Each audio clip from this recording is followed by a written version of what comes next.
Hey Grant, how's it going? Good, how are you? Good. So, Grant, I have some of my YouTube friends here. We're filming a show called Madness. And what this show is it's basically a discussion show about games from all different genres or topics. And today on the show, we just debated the top N64 games. Right. And out of the titles that were on there, I believe you composed music for Banjo-Kazooie and GoldenEye. And we wanted to talk to you about your thoughts on composing those games and asking you some questions about the process. Okay. Do it. Yeah, so you are an iconic part of a lot of childhoods. One of the big points for both of those games that came up was how good the music was. How does that feel? I don't know. I think that at the time you don't think about it right, and it's only really occurred to me in the last few years, really, about that kind of stuff. I think that I've kind of you learn that when you get to people's sort of childhoods from that sort of 8, 9, 10 years old to 13, 14. That stuff sticks with you forever. So when I was a kid that age, right, I can remember all the theme tunes to the cartoons that I watched or whatever, Yeah. And I think if you happen to be lucky enough to be in that to be on a game or anything of that, an entertainment thing in that age group, it just tends to stick.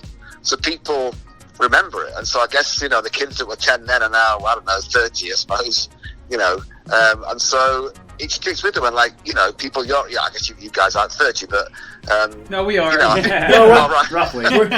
We are. I'm 30. I turned 30 this year, Grant. I guess you're a prime candidate for that stuff, right? So I think that I think that happens to, I guess, all composers and all whatever you are, entertainment-wise, at some point, if you're on something that's successful or remembered fondly. So I guess that's kind of hit me a lot recently, because I noticed that my Twitter followers are going up a lot from what they used to be, and I think it's just because it's that factor that everyone's kind of realised, it's that old guy that did the music, let's see what he's up to these days, so it's a bit like that, I think. A specific song that we brought up that we all just instantly were like, oh yeah, that was great, was the pause menu music for GoldenEye. Alright, yeah. Yeah, and also you have to remember that that was kind of my first game, really. So me and Graham Norgate did it together. So the music's probably half and half, I think. Maybe slightly more me, but it's very close. So I did the pause tune, that's mine. For me to get to mess around with the Bond theme is amazing, right? Because people of my generation, when I was a kid, when a Bond movie came out, that was the biggest movie of the year. It always was. It was always the most spectacular, the most epic, the most amazing, So the biggest production value. So, for me to get to mess around with the Bond theme was just unbelievable. I just couldn't believe it. To get to do that was amazing. So, it was one of those just, fortunate events, happened to be there at the right time, where, to get to do that game, it was fantastic from start to finish. It really was. Yeah, that's awesome. We're not going to keep you much longer. So Grant, real quick, snap decision. What's a better Nintendo 64 game? Banjo-Kazooie or GoldenEye, which has an awesome multiplayer mode and you get to shoot dudes? That's hard. I guess that's hard, right? I guess that my heart would probably fall on the side of Banjo-Kazooie just because it was the first game that I did by myself. I did all the sound effects and all the music. So on GoldenEye, so I guess that's my first kind of bona fide project to myself kind of thing. So I'd have to say that. But I find it hard to kind of pick, really, because back at Rare in those days, it was amazing. It was an amazing experience to be there for those 12 years, and I think that I was lucky to get to work on some really great projects. So it's hard to choose, really.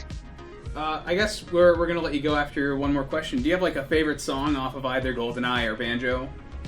I know it's choosing between your children, but yeah, I know. On GoldenEye, it's definitely the ship. It was called something else when I wrote it. Actually.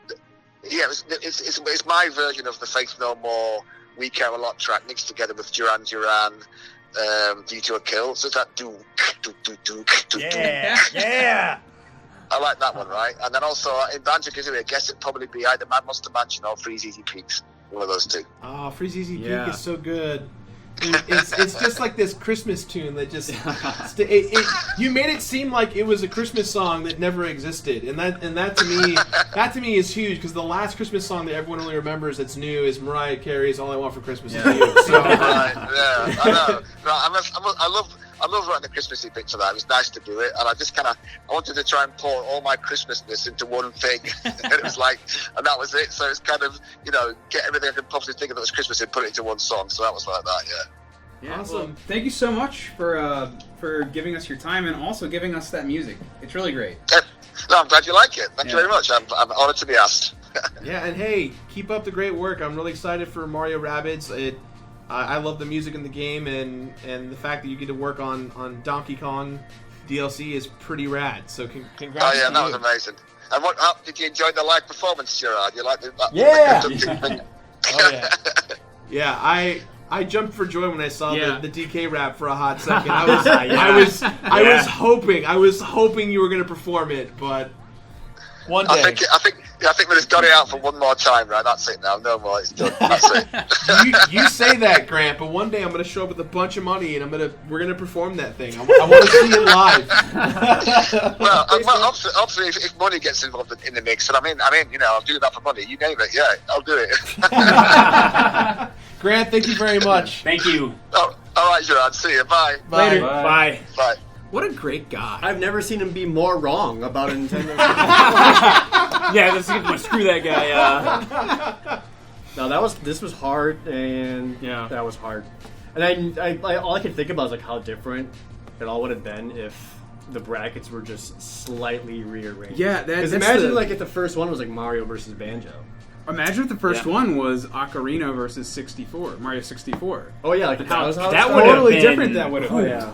Yeah, it's all these brackets. The way they're like randomized, it really can affect how it comes out. I mean, we had as much as I love Mario Party 2, and I really wanted to like somehow sneak it in as the dark horse to get into the finale. I just couldn't justify it. But I mean, as much as I like it, Mario Party 2 was in the winners bracket. But what were the games in the losers bracket? Yeah, that was another thing. The way this bracket was set up, just so we could maximize the efficiency of the show. We weren't able to do a grand final, but yeah, imagine how different if stuff in the losers bracket was in the winners bracket. Oh yeah. Yeah, I mean, like Paper Mario. Right? I love Paper Mario. It really should be in. I'm with you, Shane. Look at those muscles that are going to beat me up later. Yep.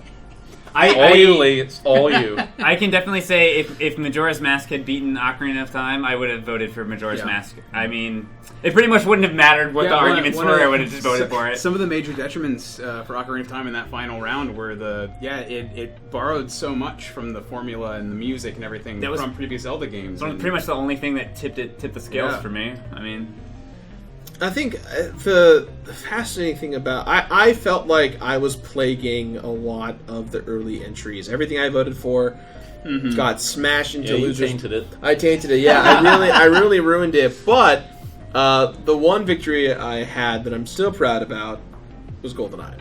I thought that was a good well-fought victory. Sorry, Shane. It was one that no one really saw coming, and one that I voted for Paper Mario. That's Shane, another one that I think would have been really interesting if instead of everyone voting for GoldenEye to be on it, it was Perfect Dark instead. Because Perfect Dark would not have performed as well as GoldenEye. We briefly considered before having Perfect Dark on here.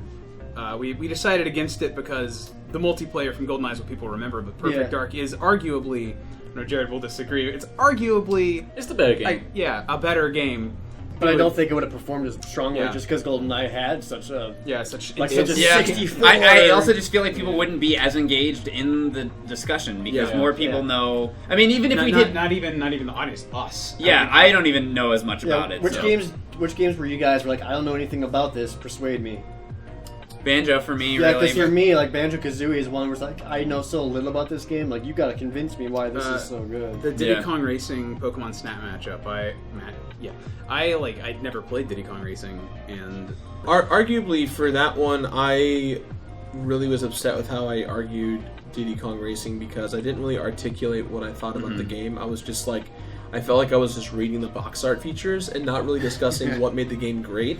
And then we just started talking about how awesome Pokemon Snap was. And I felt like at that point I was just kind of drowning. So My regret was that I wish I talked more about what makes that game so great. Speaking of drowning, I felt like every time I wanted to bring up a point about Majora's Mask, it was like just, and I just could never I was just shocked. It was both in the first round and in the losers bracket when you guys were like making me feel like we were gonna vote for, what was it? It was Majora's Mask versus what in the losers bracket? It was Paper Mario and Star Fox. Yeah, when we were doing that one, everyone was like, I was like, all right, well, everyone was talking about Star Fox. Mm-hmm. Yeah, and every time I felt like I wanted to bring up some good point about it, everybody just kind of jumped on me, and I never really. I thought Star Fox was a dark horse to win this thing.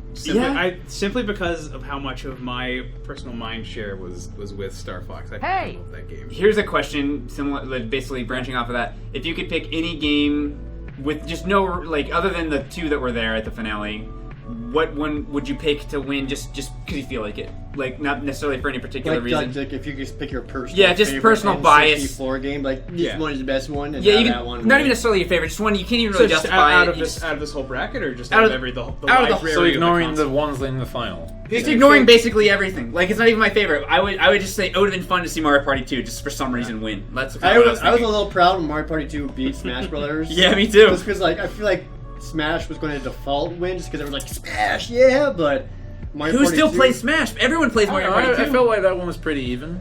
It was. But I thought it was going to be, like, just really one-sided in there. I knew Mario Party 2 was going to make it to the end at all, but man, that would be a funny matchup. Yeah. Mario Party 2 versus Zelda Ocarina of Time. Yeah, that was kind of like what I was hoping for, something like that. That is like the purest forms of the multiplayer and the single player on this console, right? Kind of going off of that, was there a game not on this bracket you guys thought? Harvest Moon 64. I am sorry about that. Yeah. I mean, the fans didn't vote for it. More like this guy didn't even put it on the poll. Oops. I mean, to be fair, it's one of the Harvest Moon games I played the least, so I wouldn't have had that much to say about it. I hear Todd yelling from his apartment right now that Ogre 64. Yeah. Ogre 64 is tight. Yeah, I would have loved to have seen Conker's Bad Fur Day, just because it was one of the last N64 games. It got a bad rap when it came out. It was one of the worst performing games on the console, and now it is really? like. Well, it came out when the console was pretty much dead. Yeah, it came out in a time where I played the trench mode a lot. That was fun. When did the game come out? 2000 or 2001? I think 2000. I think it was 2001. It came out the very end of the life cycle. The game bombed. PlayStation 2 might have been out by then. It was super unfortunate, which is why I recently replayed it, and oh man, I would have loved to have seen that game shown with some essence. It would have been fun. It would have been fun to talk about. Yeah, I mean, it's one of those games that everyone remembers the characters, and they remember, like, you know, the Great Mighty Pooh and the flower with the large breasts. Saving Private Ryan stuff, the Matrix stuff. I've never played that game. I wasn't allowed to play it when I was a kid. Right. But I think it's one that I want one day to get its redemption. Yeah. I think though, even though it would have been cool to talk about Conker and maybe even Donkey Kong 64, I'm kind of glad that this list wasn't littered with platformers. Yeah. Well, I think more importantly, it was like we talked about it. I think in one of the episodes where like the first, second, third party titles were very hard to figure out for Nintendo, and I think the two companies, the one company that kept showing up time and time again on that era was Rare. Oh yeah, and they just hit after hit after hit. They figured out how to make games, and there was one or two that didn't hit well, obviously, but for the most part, I think they solidified how to make games great. When I think of a third-party developer for the 64, I think of Rare, and then sort of Hudson stuff. I think they're technically second party. Yeah, they were 49%. By Donkey Kong Country, they were second party. Yeah. They invested after they gave them a tech demo for Donkey Kong. Yeah. We are gonna have to go soon. Do you guys have any closing thoughts about this show? Well, this isn't really a thought for me, but I am interested to see, based on what we're saying earlier, what the comments think. What games should we have put in? I mean, I assume people have already been saying this sort of thing throughout, but I am genuinely curious, what games do you think were missing? How wrong were we? Yeah. Well, there were so many times where I was like, right at the start, like I was dead set, like this game's better than the other one. By the time all the discussion ends, I was like, oh wait, hold on now. And like it was really throwing me for a loop. Yeah. I think it's important for people to know at home that you guys voted for these lists on social media. So like, We curated the best follow we us. could, but go follow us on Twitter. You guys have an impact on this show. If you want to say on the next season, you follow us on Twitter. Go follow us on Twitter at NormalBoots, and we're going to be posting a poll when we're deciding what the next. Like every time a season of Madness is sort of coming to an end, we will be posting polls for the next season or 2 of this. I think it's also worth just saying, like, for a little behind the scenes action, we had like no pre-planning going into this. We weren't going to be like, all right, so you two are Smash Brothers, we're going to be Mario Party. We didn't have that. All of this was legitimately swayed me. The only one where I voted against I always wanted to vote for the one that you guys argued for the best, just because I'm the moderator. The only one where I didn't was Star Fox 64. Because as much as I love Grant, Banjo-Kazooie. Thank you so much for watching this first season of Madness. We've got more coming your way in a couple of weeks, and a few surprises between now and then. In the meantime, go check out the latest episode of Worlds Within Worlds about the very best episode of Star Trek: The Next Generation.